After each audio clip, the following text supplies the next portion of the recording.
आम आदमी पार्टी में खुशी की लहर चल रही थी 6 मई से लेके अब तक। उनको बहुत उम्मीद हो गई थी इस पूरे एक्साइज स्कैम में, इस पूरे लिकर स्कैम में, इस पूरे करप्शन केस में। बड़ी बड़ी स्टेटमेंट्स आ रही थी मुख्यमंत्री दिल्ली अरविंद केजरीवाल से लेके उनके मंत्री आतिशी मार्लिना की। पर आज जो हाईकोर्ट में हुआ उससे क्या उनकी आखिरी उम्मीद भी टूट गई है। हाईकोर्ट ने एक बहुत बड़ा ऑर्डर आज दे दिया है। उस ऑर्डर पे आऊंगा, उससे पहले आपको बताऊंगा खुशी किस बात की थी।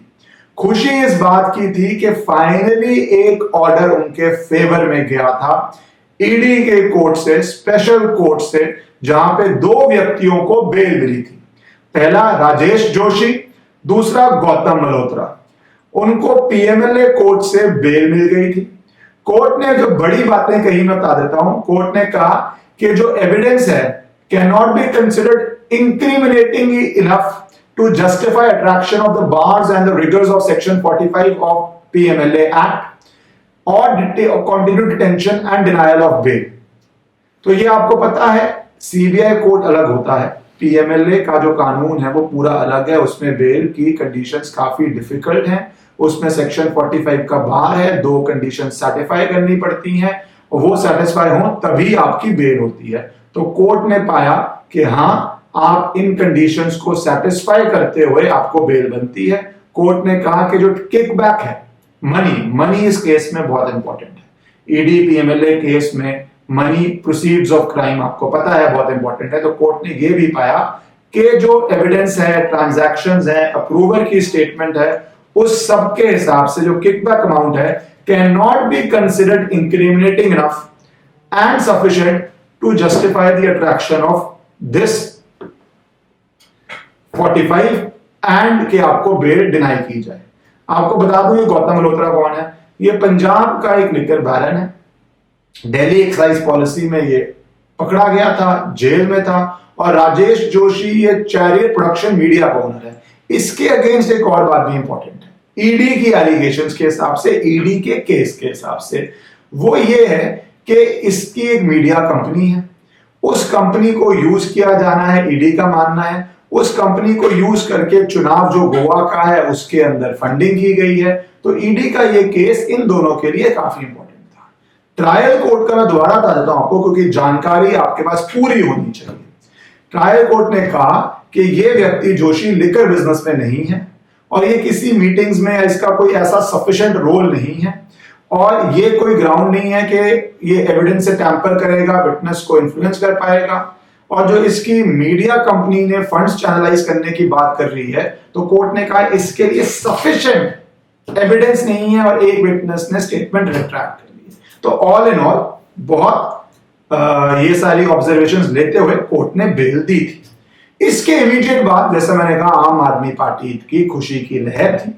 उन्होंने आके प्रेस कॉन्फ्रेंसेस करी, ट्वीट्स किए, जिसमें से मैं कुछ आपको बता देता हूं। आतिशी मार्लिना ने तो कहा कि बीजेपी अपॉलॉजी करे कि ये सारी एलिगेशंस ही फॉल्स हैं और कोर्ट ने बेल दे दी है। उसके बाद उन्होंने ये कहा कि कोर्ट के मुताबिक कोई एविडेंस ही नहीं है। दिल्ली के चीफ मिनिस्टर ने कहा कि ये पूरा केस ही बोगस है और ये कोर्ट ने मान लिया है कि कोई मटेरियल एविडेंस ऑफ किकबैक नहीं है, मनी लॉन्ड्रिंग का नहीं है। हम शुरू से बोल रहे हैं कि ये पूरा बोगस है और ये आपको टारगेट कर रहा है। इसके ऊपर ऐसी बहुत सारे नेताओं की स्टेटमेंट्स है, आप दिशा समझ गए हैं, मैं रिपीट नहीं कर रहा। बीजेपी ने कहा कि ये तो कंटेम्प्ट ऑफ कोर्ट कर रहे हैं, ये बेल ऑर्डर है, ये जजमेंट नहीं है और आप इसको ऐसे जस्टिफाई कर रही है कि कोर्ट से जजमेंट आ गई। ये आपको एक बात बता दूं मैं कि पहली बात, मैं अपनी राय दे सकता हूं, मेरे हिसाब से कंटेम्प्ट ऑफ कोर्ट मुझे नहीं लगता बनता है। कोर्ट का अगर कोई फेवरेबल ऑर्डर आता है आप यूज करते हैं, पर वो ऑर्डर कहता क्या है, इस बात से मैं थोड़ा सहमत हूं।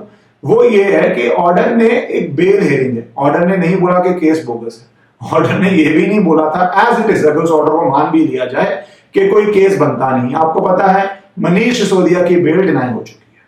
पर आम आदमी पार्टी खुश क्यों हो रही थी? इसलिए क्योंकि कई बारी अगर एक व्यक्ति को बेल मिलती है तो बाकी को अक्यूज्ड, और ये हाईकोर्ट पे मैं आऊंगा, ये इंपॉर्टेंट है, बाकी को अक्यूज्ड उस ऑर्डर की जो ऑब्जर्वेशंस हैं, उस ऑर्डर में जो होल्ड किया जाता है, उसको अपने लिए यूज कर पाते हैं कि एक कॉम्पिटेंट कोर्ट ने ये सब होल्ड किया है, तो अब इसके आगे बात कीजिए।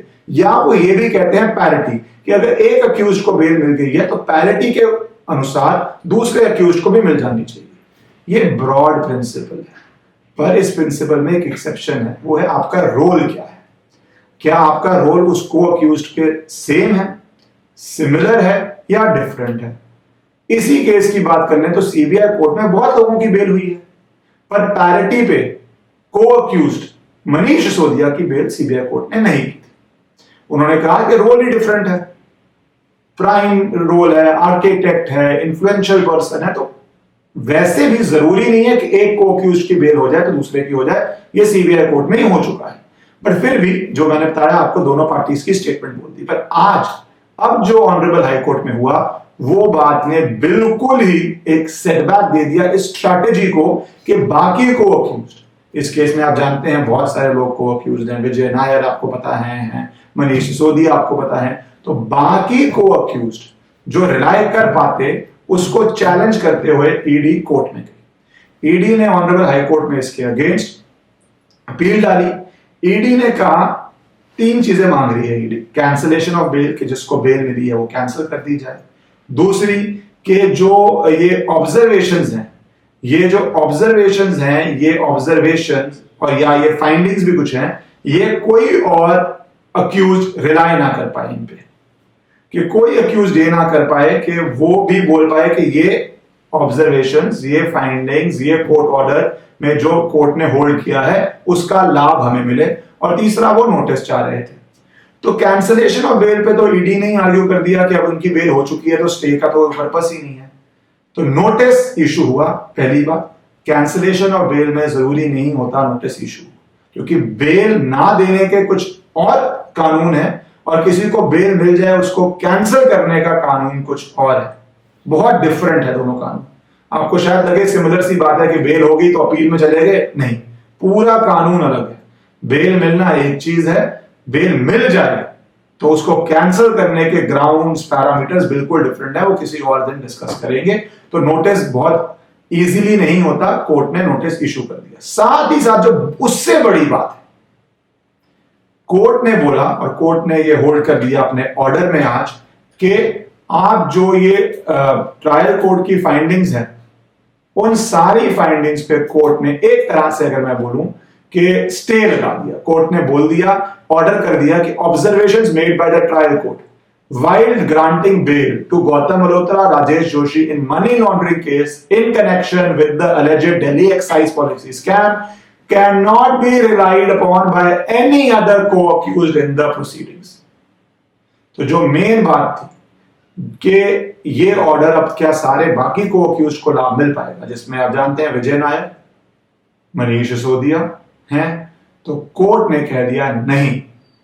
एक तरह से अगर मैं सरल भाषा में बोलूं, सरल भाषा के लिए एक तरह का ये स्टे हो गया कि ये ऑर्डर की ऑब्जर्वेशंस अब किसी के काम की नहीं आएंगी, किसी और को अक्यूज्ड के काम की नहीं आएंगी, क्योंकि ये ऐसे हो जाएगा कि ये हुई नहीं, जिसको आप ट्रेडिशनल वे में स्टे बोलते हैं। दूसरी बात, कोर्ट ने जैसे मैंने बताया आपको नोटिस इशू कर दिया है, जवाब देना पड़ेगा जिनकी बेल हुई है कि उनकी बेल अब कैंसिल क्यों ना हो, उसकी सुनवाई होगी। पर जो बाकी को अक्यूज्ड है, मेन बात तो उनके लिए, क्योंकि वो बड़े नेता हैं कुछ आम आदमी पार्टी के जेल के अंदर, उनको कोई इस ऑर्डर का, बेल ऑर्डर का बेनिफिट, राहत, परसुएसिव वैल्यू जीरो हो गई है। उनको अपना केस ऐसे ही लड़ना पड़ेगा जैसे ये ऑर्डर के अंदर जो जो होल्ड हुआ है वो नहीं हुआ। तो जैसा मैंने कहा, बहुत सारी प्रेस कॉन्फ्रेंसेस हुई थी आम आदमी पार्टी द्वारा भी और बीजेपी द्वारा भी, पर स्थिति वही हो गई है बाकी को अक्यूज्ड के लिए जो इस ऑर्डर से पहले थी, और उनको अपना केस अपने मेरिट्स पे लड़ना पड़ेगा। भारत माता की जय।